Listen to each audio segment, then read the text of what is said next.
Good evening दोस्तों। जैसे कि हम लोग स्टेप ऑफ बंगाल के ऑनलाइन प्लेटफॉर्म पर पहले ही पोस्ट कर चुके थे कि हम लोग अभी से WB सेट जिसका अनाउंसमेंट हो चुका है 2023 दिसंबर, और इस एग्ज़ाम के लिए हम लोग कुछ ऐसे टॉपिक्स को आगे लेकर चलेंगे जो कि सिर्फ और सिर्फ ये सेट एग्ज़ाम में डाला जाता है। CSIR नेट में ये सारे टॉपिक्स आउट ऑफ सिलेबस है, लेकिन यहाँ पर स्टैटिस्टिक्स के सिलेबस बहुत ज़्यादा है। ज़्यादातर अप्लाइड स्टैटिस्टिक्स तो बहुत ही ज़्यादा सिलेबस डाल के रखे हैं। ये सेगमेंट जो आप देख पा रहे हैं टाइम सीरीज, ये CSIR नेट में नहीं है। ये एक अप्लाइड स्टैटिस्टिक्स के पोर्शन है, जिस पोर्शन को हम लोग समझते हुए चलेंगे। ये ज़्यादा लंबा टॉपिक नहीं होगा, इसको हम छोटे छोटे सेगमेंट में लेकर चलेंगे। पहला जो सेगमेंट आज का लेक्चर, पहला लेक्चर 1 टाइम सीरीज जो अप्लाइड स्टैटिस्टिक्स का लेक्चर 1 होगा, उसमें आज हम लोग टाइम सीरीज के सेगमेंट 1 को करेंगे। ये थोड़ा लंबा होगा, लेकिन इसके बाद से लंबा नहीं होगा, क्योंकि ये इंट्रोडक्शन होने वाला है। आप लोगों का इस टॉपिक के साथ यहाँ पर इंट्रोडक्शन होगा, हम लोग परिचित होंगे टाइम सीरीज के साथ। ये केवल WB सेट में ही नहीं, ये mainly business economics, business stat, यानी हम लोग जो जानते हैं इंडिया और सारे जो डेवलप्ड कंट्रीज़ है उसके अंदर बिजनेस चलता है ना। बिजनेस तो हमारे देश के अंदर भी चलता है, देश के बाहर भी। तो ये बिजनेस स्टैटिस्टिक्स, और दूसरा इकोनॉमिक्स। इकोनॉमिक्स में भी इसका यूज है बहुत सारे, और ये दोनों सेगमेंट जो है यहाँ पर स्टैटिस्टिक्स को यूज किया जाता है, बिजनेस में और इकोनॉमिक्स में। और ये स्टैटिस्टिकल टूल है टाइम सीरीज, इम्पॉर्टेंट चैप्टर है। देखिए यहाँ पे लिखा ही हुआ है, देखिए sequence of data points that occur in successive order over some period of time. Time रहेगा तो डेटा को हम लोग लिख पाएंगे, और डेटा सीक्वेंस में लिखना चाहिए। ये बहुत ही इम्पोर्टेंट टर्म है, आप लोग मार्क कीजिए। बिजनेस में या इकोनॉमिक्स में इसका यूज इसलिए ज़्यादा है क्योंकि देखिए इकोनॉमिक्स में हो सकता है 2000 जब इंडिया ब्रिटिश रूल से बाहर आया था 1947 में, उसके बाद से इंडिया का बिजनेस ग्राफ बढ़ता ही चला जा रहा है, और अभी तक तो 2023 में आकर बहुत ही ऊंचा हो चुका है। ठीक, तो ये जो टाइम 1947, उसके बाद 1948, ऐसे ही तो चलेगा ना। पहले 2023 आएगा, उसके बाद 2022। क्या ये पॉसिबल है? नहीं है। तो इसको हम लोग कहते हैं ये सीक्वेंस वाला हिस्सा, जो कि दो एग्जैक्ट टर्म में हम लोग लिखेंगे। एक तो हम ये कह सकते हैं ये जो डेटा इधर होगा, ये डेटा होगा क्वांटिटेटिव डेटा। देखिए डेटा को दो तरीके में बांटा जा सकता है, एक है क्वांटिटेटिव, ठीक, और एक है क्वालिटेटिव।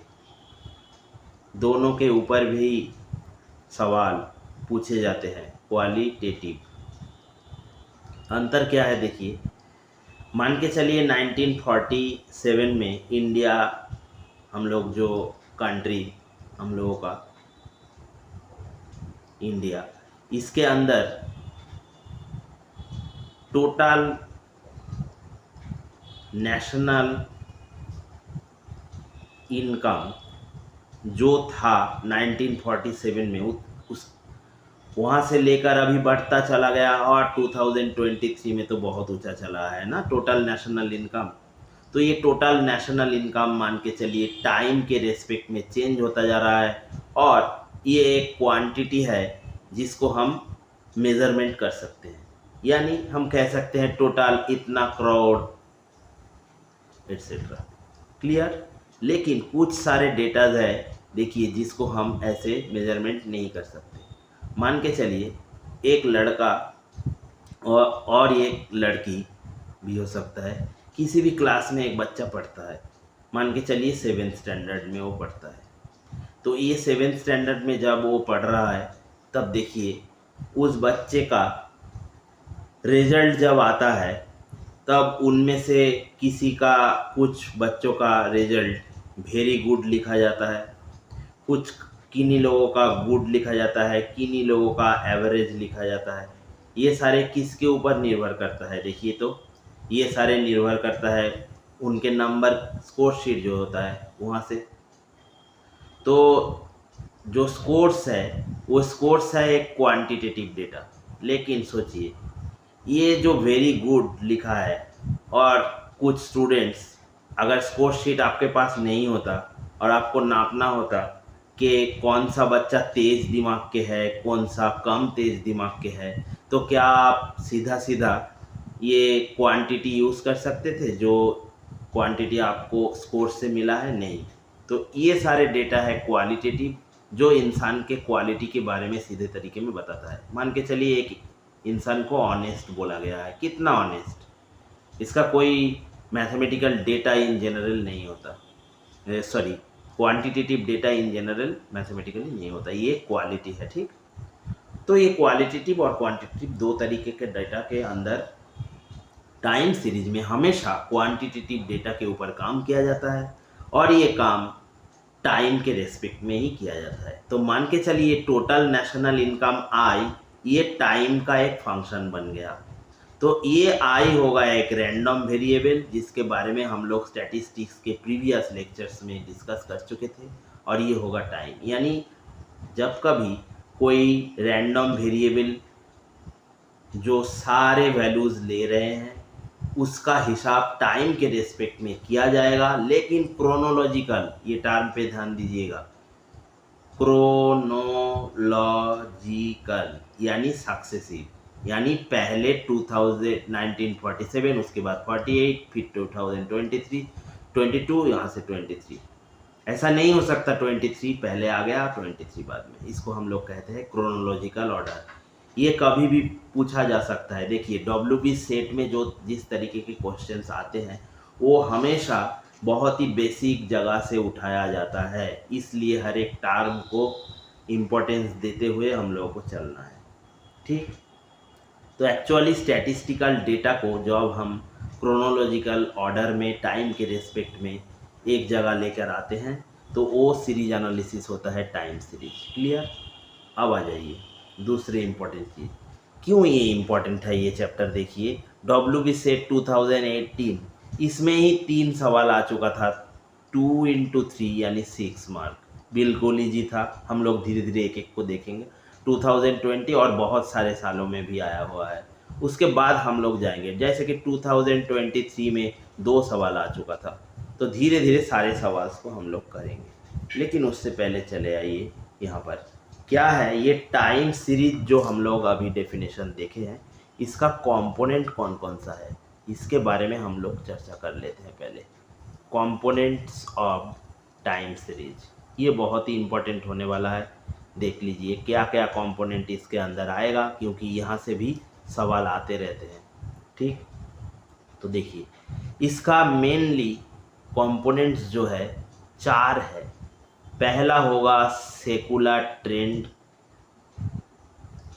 सेकुलर ट्रेंड, इसको टी से मार्क किया जाता है, इस ट्रेंड के टी से। फिर दूसरा आएगा पीरियोडिक, यानी कुछ ही दिन, कुछ ही घंटा, कुछ ही महीने के बाद ये होता है पीरियोडिक, रिपीटेशन एक। और शॉर्ट टर्म फ्लक्चुएशंस, यानी ऊपर उठना फिर वहाँ से गिर जाना, इसको हम लोग स्टैटिस्टिकल लैंग्वेज में फ्लक्चुएशन कह के पुकारते हैं। ठीक, शॉर्ट टर्म फ्लक्चुएशंस। इसके अंदर 2 ब्रांचेस है, एक है सीजनल, ठीक, वेरिएशन, सीजनल वेरिएशंस, जिसको हम लोग एस से डिनोट करते हैं, तो टी के बाद आएगा ये एस। और एक है साइक्लिक, साइक्लिक वेरिएशंस, इसको हम क्या करते हैं, साइक्लिक वेरिएशंस को सी से मार्क करते हैं, ठीक। तो यहाँ पे पीरियोडिक चेंज के अंदर दो हिस्से होंगे, एक होंगे सीजनल, क्या होता है हम लोग अभी देखेंगे, फिर साइक्लिक, और एक लास्ट आता है इधर, ये बहुत ही इम्पोर्टेंट है, इसको हम लोग कहेंगे रैंडम और अजीब गरीब किस्म का ये लास्ट हिस्सा होने वाला है, इरेगुलर, रैंडम और इरेगुलर। इसको हम लोग आई से डिनोट करते हैं, इस इरेगुलर के आई से। तो इन चारों को एक साथ लिया जाए तो TACI मॉडल हम लोगों के पास आ जाता है।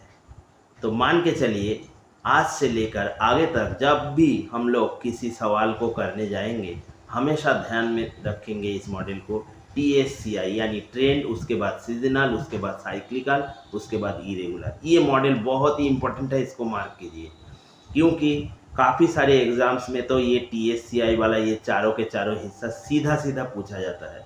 ये दोनों को मिलाकर ये पीरियोडिक चेंज वाला हिस्सा आता है, लेकिन हम लोग चलते हैं ऐसे, टी, फिर यहाँ से एस, फिर साइक्लिक, फिर इरेगुलर, ठीक। तो ये है चारों मॉडल्स, चारों कंपोनेंट्स जो बेसिकली बनाया गया था। मेनली 3 है, 1 2 3, इसके अंदर 2 है, इसलिए टोटल 4, ठीक। तो ये चारों के चारों हम लोग देख लिए हैं पहले। अब हम लोग आएंगे एक एक करके, ये चारों, इन चारों में थोड़ा बहुत डिस्कशन कर लेंगे। हम लोग ज़्यादा डिटेल्स में नहीं जाएंगे, लेकिन उतना तो ज़रूर देखेंगे जैसे कि सवाल को करने के लिए आपको आसानी हो जाए, ठीक है। तो पहले आएगा ट्रेंड, इसको देखिए पहले, ये ट्रेंड क्या हो सकता है, देखिए। ट्रेंड मीन्स जनरल टेंडेंसी, यानी एक कॉमन जो टेंडेंसी होता है डेटा का, यानी डेटा या तो ऊपर जा सकता है या ट्रेंड नीचे जा सकता है, इसको हम लोग टेंडेंसी कहते हैं। मान के चलिए ये ऊपर वाला हिस्सा पॉपुलेशन दुनिया में बढ़ता ही चला जा रहा है, तो ये होगा इंक्रीजिंग टेंडेंसी। और उसके साथ साथ एग्रीकल्चरल सारे चीज़ों को मार्क कीजिए, क्योंकि हो सकता है आपसे पूछा जाए पॉपुलेशन जो है उसका ग्रोथ वो कौन सा ट्रेंड को इंडिकेट करता है। आप लोग कहिएगा increasing tendency of trend, variation in trend, okay. तो एग्रीकल्चरल प्रोडक्शन, ये भी क्या होता जा रहा है, देखिए जितने दिन बढ़ते जा रहे हैं, काफ़ी सारे फर्टिलाइजर्स आ चुके हैं, तो ये भी इंक्रीज हो रहा है, ठीक। और दूसरे तरफ देखिए डिक्रीज वाला कॉन्सेप्ट, डिक्रीज वाला कॉन्सेप्ट तो बहुत ही इम्पोर्टेंट है। इन दिनों बार्थ, ये एक एक हाउस में बच्चे बहुत ज़्यादा इन दिनों ज़्यादातर नहीं होते हैं, काफ़ी सारे पिता माता के 1 या 2 बच्चे होते हैं। तो बर्थ रेट जो है वो घटता चला जा रहा है पिछले दिनों के हिसाब से। और भी देखिए डेथ भी, क्योंकि बहुत सारे मेडिसिन हम लोगों के पास है अभी, तो डेथ्स का रेट भी डिक्रीज होता जा रहा है। और उसके साथ एपिडेमिक्स मान के चलिए, जैसे कुछ ही दिन पहले आया था कोरोना, ये सारे बहुत सारे सालों के बाद आ रहा है और मेडिसिन के थ्रू हम लोग उससे निपट रहे हैं। तो ये सारे घटता चला जा रहा है, यानी यहाँ पर ट्रेंड है डिक्रीजिंग और ये केसेस में ट्रेंड है इंक्रीजिंग। क्लियर। अब ये जो ट्रेंड इंक्रीजिंग या डिक्रीजिंग होगा, ये हो सकता है अलोंग ए स्ट्रेट लाइन हो जाए, और हो सकता है ये डिक्रीजिंग अलोंग ए कार्व हो जाए ऐसे। तो जब स्ट्रेट लाइन के अलोंग होगा वो होगा लीनियर ट्रेंड, जब कार्व के अलोंग होगा वो होगा नॉन लीनियर ट्रेंड। देखिए ये ट्रेंड दोनों तरीके के हो सकते हैं। मान के चलिए ये ब्लू वाला जो डॉट्स देख पा रहे हैं ना आप लोग, ये सारे डेटा है। तो ये सारे डेटा को आप लोग प्लॉट कर दिए और बीच में से एक स्ट्रेट लाइन खींच दिए। देखिए सारे जो डेटा है ये स्ट्रेट लाइन से बहुत ही करीब है, ज़्यादा दूरी पर नहीं है, और फ्लैक्चुएशन बहुत ही करीब। ये डिविएशन, हम लोग इसको डिविएशन कहते हैं, स्ट्रेट लाइन से जितना दूर दूर है ये बहुत ज़्यादा दूर नहीं है, और ये यहाँ पर ज़्यादातर डेटा एक स्ट्रेट लाइन के करीब ही एक साथ होते देख रहे हैं हम लोगों को, ठीक। तो इसको हम लोग कहते हैं linear trend model for forecasting. Mainly time series का जो इम्पोर्टेंट पार्ट है वो ये है फोरकास्टिंग। मान के चलिए ये सारे डेटा आपके पास है, हम लोग देखेंगे बाद में एक एक टॉपिक में जब हम आएंगे, इसके सब टॉपिक्स जो है। देखिए, मान के चलिए यहाँ से यहाँ तक 30 ईयर्स, 0 से 30 ईयर्स के डेटा इधर डाला हुआ है। इसके बाद मान के चलिए ये 2030 है, और ये 2001 से लेके शुरू हुआ था। तो ये सारे ईयर्स के अंदर ये डेटा इधर डाला हुआ है, और इसको अगर थोड़ा इधर खींचेंगे तो क्या आप इनफाइनाइट या बहुत दिनों के बाद क्या हो सकता है उसके बारे में भी फोरकास्टिंग नहीं कर पाएंगे, कुछ ना कुछ तो कर पाएंगे। तो इसलिए ये है फोरकास्टिंग, ठीक। ये है लीनियर ट्रेंड। जब क्या, कब लीनियर हम लोग कहेंगे, जब हम लोगों के पास डेटा जो होंगे उसके फ्लैक्चुएशन बहुत ज़्यादा नहीं होंगे, तब उनके बीच में से एक स्ट्रेट लाइन खींचा जा सकता है। लेकिन देखिए, तो यहाँ पे जो डेटा आ रहा है कुछ इधर है, कुछ इधर ऊपर चला गया है।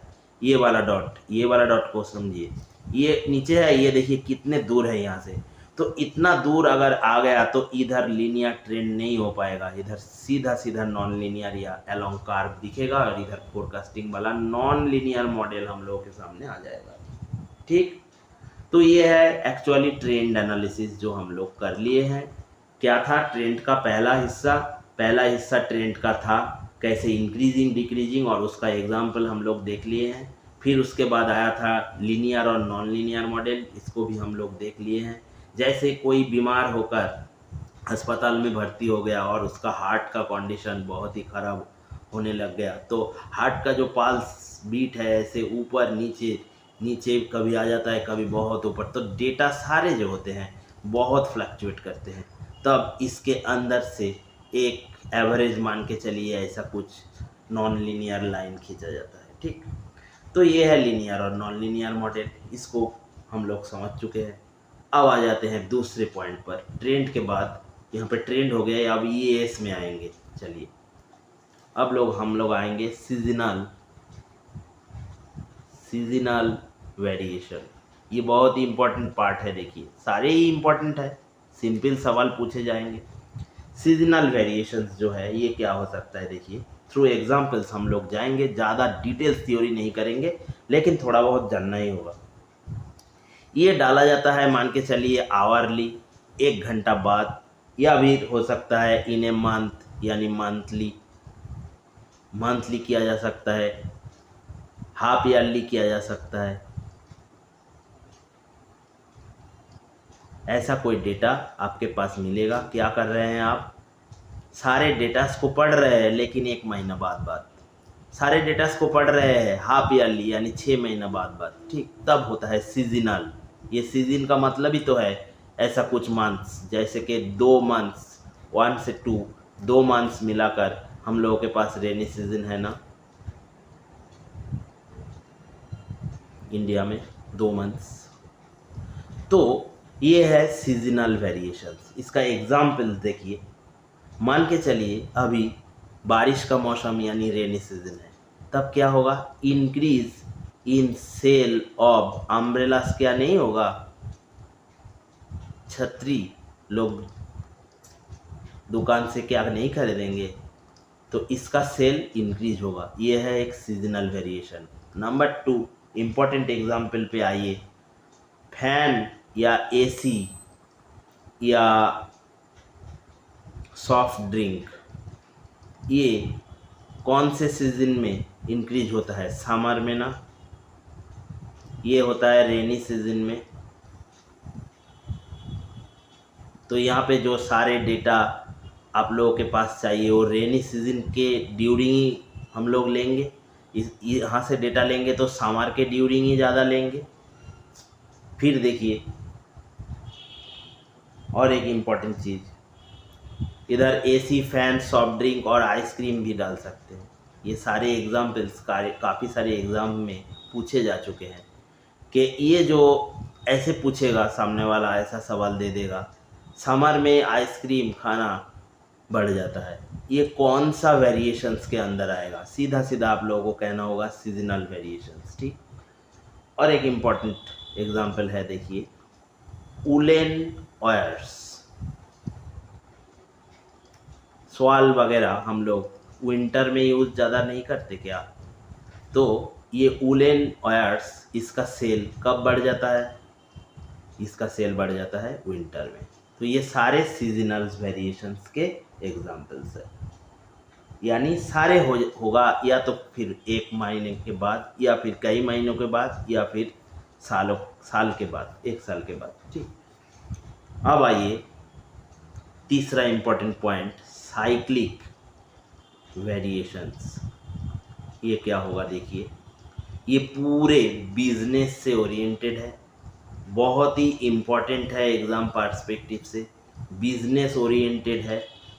इसके साथ जुड़ा हुआ एक टर्म अभी हम लोग देखेंगे, बिजनेस ओरिएंटेड टर्म। वो टर्म होगा बिजनेस साइकिल। बिजनेस साइकिल क्या होता है? देखिए, मान के चलिए एक फैक्ट्री है। फैक्ट्री में काफ़ी सारे लेबर्स काम करते हैं। एक फैक्ट्री शुरू हुआ मार्च 2023 को, यहाँ से शुरू किया। फिर इस फैक्ट्री फेब्रुआरी 24 ख़त्म करेगा तो एक साल होगा, 1 ईयर हो जाएगा।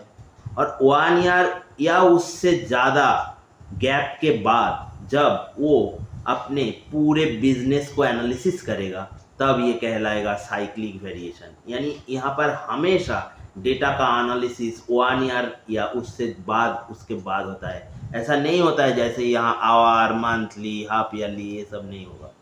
तो ये है स्पेसिफिक रिजल्ट जिसको हम लोग साइक्लिक वेरिएशंस कहते हैं। इसका रिजल्ट अभी अभी हम लोग किए थे। देखिए, इस इंडिया का जो हम लोग पहले डिस्कस कर चुके थे, इंडिया का नेशनल इनकम, ये साल के बाद ही ज़्यादातर किया जाता है ना, एक फिनंशियल ईयर जो कि अप्रैल से, आप लोग जानते ही होंगे, मार्च तक होता है, उसके बाद। तो ये लास्ट जो हम लोग अभी पढ़े हैं, ये होगा साइक्लिक वेरिएशंस। क्लियर?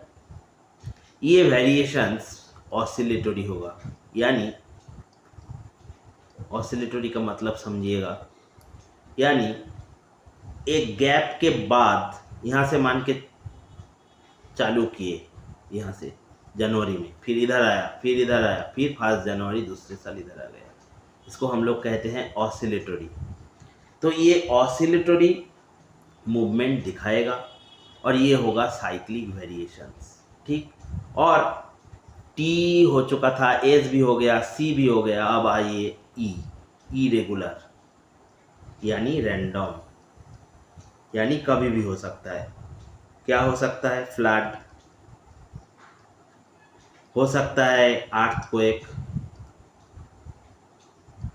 ये कभी कभार आ सकता है, कुछ इसके बारे में कहा नहीं जा सकता। वार्स, ठीक। फेमाइन्स, यानी जब बारिश बिल्कुल बंद हो जाता है, कहीं भी पानी नहीं दिखता है, तो फेमाइन आ जाता है। फ्लड भी आ जाता है जब ज़्यादा पानी दिखता है। ये सारे इरेगुलर वेरिएशंस है ना। तो ये चारों के चारों कंपोनेंट्स होते हैं। ये TACI फार्मूला आप लोग याद करके रखिएगा। ये चारों के चारों कंपोनेंट्स होते हैं जो कि टाइम सीरीज के साथ जुड़े होते हैं। अब सवाल ये आता है, देखिए, ये चारों के चारों जो कंपोनेंट्स है, इसको याद करके रखना है। उसके साथ साथ हम लोग एक टेबल बना लेंगे जो काफ़ी इम्पोर्टेंट होने जा रहा है, इसको मार्क कीजिएगा। इस टेबल में हम लोग पहले किसको डालेंगे? टी को। बीच में से एक लाइन खींच लेते हैं, इधर टी को डालेंगे, और फिर एस, फिर सी, फिर आई। ठीक। इधर हम पढ़ेंगे ट्रेंड, यानी पहले वाले को मेज़रमेंट करने के लिए क्या क्या टूल्स हम लोगों के पास है। ये सारे मैथमेटिकल टूल्स है और रेदर स्टैटिस्टिकल टूल्स है। ये सारे आपको याद करके रखना होगा। हम लोग धीरे धीरे लेक्चर्स में ये सारे टूल्स के बारे में डिस्कस करेंगे। जैसे पहला होगा ट्रेंड के फ्री हैंड और ग्राफिकल। इसको कई सारे लोग ग्राफिकल, कई सारे लोग फ्री हैंड कह के पुकारते हैं। फिर आ जाइए, दूसरा होगा सेमी एवरेज मेथड, तीसरा होगा मूविंग एवरेज मेथड, चौथा होगा लीस्ट स्क्वायर मेथड्स। ठीक, ये चारों के चारे मेथड्स हम लोग क्यों आजमाते हैं? ट्रेंड, वेरिएशन इन ट्रेंड को पकड़ने के लिए। ये सारे मेथड्स को हम लोग डिटेल्स में डिस्कस करेंगे। ये सारे मेथड्स बहुत ज़्यादा लंबा नहीं होगा, छोटे छोटे हैं लेकिन काफ़ी इम्पोर्टेंट है सेट एग्ज़ाम के ध्यान रखते हुए। फिर आ जाइए ये सीजनल, सीजनल लिख लीजिएगा एक बार आप। सीजनल वेरिएशन को पकड़ने के लिए हम लोग आजमाते हैं पहले सिंपल एवरेज, ये मेथड। दूसरा मेथड होगा रेशियो टू ट्रेंड मेथड। तीसरा होगा रेशियो टू मूविंग एवरेज। और चौथा होगा, ये इम्पॉर्टेंट है, फोर्थ को मार्क कीजिए, लिंक रिलेटिव मेथड। सभी मेथड बहुत इम्पॉर्टेंट है, एक एक करके हम लोग देखेंगे। ये चारों के चारों यूज किया जाता है सीजनल को पढ़ने के लिए। फिर आ जाइए साइक्लिक पर। साइक्लिक जो वेरिएशंस होता है इसके अंदर भी 4 टूल्स होते हैं। पहला होगा रेसिडुअल मेथड, ये क्या होता है हम लोग धीरे धीरे देखेंगे। नंबर 2 होगा डायरेक्ट और डायरेक्ट यानी सीधा एनालिसिस। उसके साथ साथ 3 नंबर 3 ये होगा हार्मोनिक एनालिसिस। और फोर्थ ये होगा रेफरेंस साइकिल एनालिसिस। ठीक, और ये इरेगुलर जो हिस्सा था इसको पढ़ने के लिए no standard methods available. Okay, यानी इसके लिए कोई स्टैंडर्ड मेथड आज तक बना ही नहीं है। काम चल रहा है इसके ऊपर, लेकिन अभी तक बुक सारे, कोई ऐसा बुक आपको नहीं मिलेगा जिसमें आपके सामने इस मेथड्स के बारे में डिटेल्स डिस्कशन हो चुका होगा। ठीक, तो इसलिए एग्ज़ाम पर्सपेक्टिव में अगर हम लोग सोचेंगे तो ये तीनों कंपोनेंट्स जो पहले 3 हैं ये बहुत ही इम्पोर्टेंट है। यानी ये free hand, graphical, semi average, moving average, least square, इसको याद करके रखिए। फिर इस चारों को, फिर इन चारों को। देखिए, ऐसे याद करने जाएंगे तो मुसीबत होगा ही होगा, आप लोग भूल जाएंगे। इसलिए हम लोग ये सारे यानी ये 12 4 4 + 4 ये 12 मेथड्स के बारे में डिटेल्स में, बहुत ज़्यादा डिटेल्स नहीं लेकिन थोड़ा बहुत डिटेल्स में चर्चा करेंगे। एक एक प्रॉब्लम उठाएंगे, वहाँ से करेंगे छोटा छोटा। प्रॉब्लम तो आपके सामने नहीं दिया जाएगा इन जनरल, लेकिन सारे प्रॉपर्टीज़ बहुत ही इंपॉर्टेंट है जो लोग WB सेट के लिए सोच रहे हैं। ठीक है, तो अब हम लोगों के पास ये टेबल आ चुका है ना। ये टेबल क्यों फ़ायदेमंद होगा? देखिए, बाद में जब आप लोग ये सारे मेथड्स जान जाएंगे तो इस टेबल को याद रखना और भी आसान हो जाएगा। लेकिन क्योंकि हम लोगों ने अभी तक ये टेबल कर लिए हैं, देखिए तो कौन कौन सा सवाल आप लोगों के पास खुल गया है, जैसे खुल जा सिम सिम की तरह। ये वाले में आ जाइए, WB सेट मैथ 2018 वाला सवाल। ये सारे सवाल 2 मार्क्स के होते हैं। ऐसे 100 क्वेश्चंस डाला जाता है मैथमेटिकल साइंस पेपर्स में, और उधर 200 मार्क्स। ये सीधा सीधा स्टैटिस्टिक्स से जुड़ा हुआ है। स्टैटिस्टिक्स से जुड़ा हुआ क्वेश्चन वहाँ पर 35 इन टोटल होते हैं, जैसे हम लोग पहले भी डिस्कस कर चुके हैं। WB सेट इसके अंदर 35 स्टैटिस्टिक्स के सवाल होते हैं, और उसमें से ये एक था। देखिए, which of the following methods is used to measure seasonal fluctuation in time series data, यानी TSCI के एस के बारे में पूछे हैं। Ratio two trend, ratio two moving average, link relative, all the above. देखिए तो सीजनल के टेबल में आ जाइए, अभी अभी हम लोग पढ़े हैं। Ratio two trend, ratio two moving average, link relative, तीनों के तीनों है या नहीं? तो देखिए तो क्या डाला हुआ था, तीनों के तीनों क्या डाला हुआ था इधर, एक बार देख लीजिए, ये तीनों के तीनों डाला हुआ था, यानी इसका D all of the above सही हो जाएगा। जो लोग कर पाएंगे तो इजी 2 मार्क्स फ्री में लेके चले जाएंगे। ठीक, 2 मार्क्स तो आ चुका है। अब इसमें आ जाइए, harmonic analysis is a method for determining which of the component of time series. देखिए TSCI, तो अभी अभी हम लोग देख के आए हैं ना, इसके लिए तो कोई मेथड नहीं है, तो ये तो सीधा चला जाएगा। और सीजनल के लिए तो ये सारे रिजल्ट अभी आ चुके हैं, तो सीजनल भी चला जाएगा। बाकी रहा ट्रेंड और साइक्लिकल, लेकिन साइक्लिकल में ही तो हम लोग हार्मोनिक डाले हुए हैं। देखिए टेबल में आ जाइए, साइक्लिक के अंदर क्या हार्मोनिक एनालिसिस नहीं है? तो है, तो इसका आंसर क्या बन जाएगा? तब सीधा आप लोग अभी कर लेंगे, तो इसका आंसर सीधा सीधा ये साइक्लिकल, ये वाला ठीक, ये करेक्ट हो जाएगा और ये चला जाएगा ट्रेंड, क्योंकि ट्रेंड में तो ऐसा नहीं था हार्मोनिक एनालिसिस, केवल और केवल साइक्लिक। अब यहाँ पे जो बाकी 2 प्रॉब्लम्स बचा है, इसको हम आने वाले दिन में करेंगे, क्योंकि इसके पीछे छुपे हुए थ्योरीज को जानने के लिए हम लोगों को वो सारे मेथड्स जो हम लोग डिस्कस कर चुके हैं इस टेबल पे, उसको जानना पड़ेगा एक एक करके। बहुत ज़्यादा टाइम इसको ये आपके लिए सामने नहीं लेगा, धीरे धीरे हो जाएगा और आप लोग समझ जाएंगे, कर सकेंगे। तो आज इतना ही, मिलते हैं दूसरे दिन। आप लोग को के आने वाले दिन शुभ हो। Good night.